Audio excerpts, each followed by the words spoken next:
This stinky little rectangle has been on the roof of my van for the last 6 months. And as I live in my van full time, it has been my primary source of internet, and unfortunately it has been completely unreliable.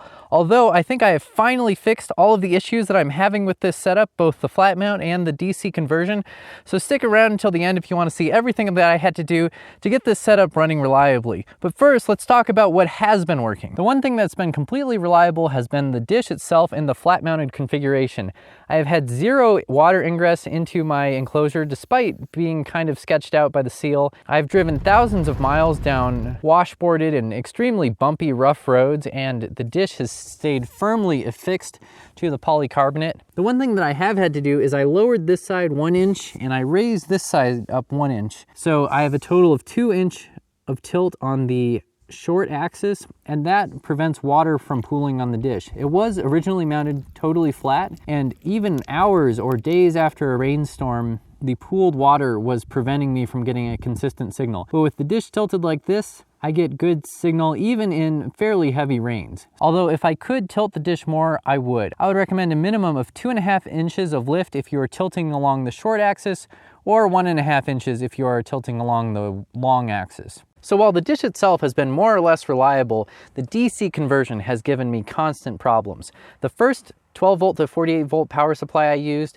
was so noisy that it killed a bunch of my LED lights. The replacement power supply that I got for that was so noisy that the Starlink dish was unable to give me consistent good download speeds, basically making the setup unusable.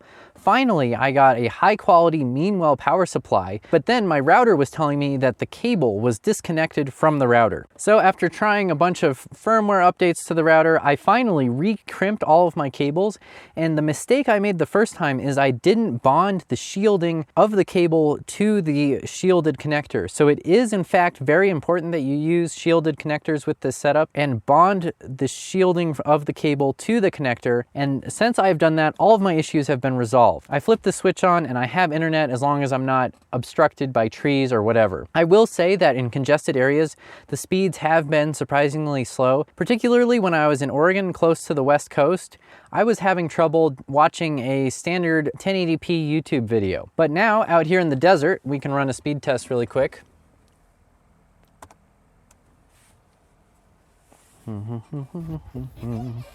It's really not uncommon for me to see up to 60 megabits per second on my download speeds, and I am of course on the deprioritized RV roam plan, so I'm sure that's what's affecting the speeds. Also, if you're looking for more information or troubleshooting on any modifications you've made to your Starlink setup, I have to recommend the Starlink Hacks Facebook group. Because it's a Facebook group, of course it's really toxic, but I've learned a lot there. One thing that I've learned is that the star mount systems enclosures actually leak a lot, and that is considered to be normal. Apparently, the Starlink dish has a conformal coating on the PCB, making the PCB effectively waterproof. Of course, the connectors aren't waterproof, so I still think it's good to try to waterproof your enclosure so you don't get corrosion on the connectors. But if you do have a little bit of a leak, be it with a DIY setup or with the star mount enclosure, it's not a big deal. But anyways, for the last month, I haven't had any issues with my setup, finally. The only thing worse than not having internet access is having bad internet access, or internet access that is constantly dropping. And when it was telling me my cable was unplugged, it was so frustrating because it would work for days and then it would just cut out. And then I would get 20 minutes and then it would cut out. But I think this will help you. There's also new products on the market that allow you to not cut your Starlink cable. There are PoE injectors that do the swapping for you, so you can just buy off the shelf shielded cables and use those. And so I would look into that. A lot of those things weren't an option even 6 months ago.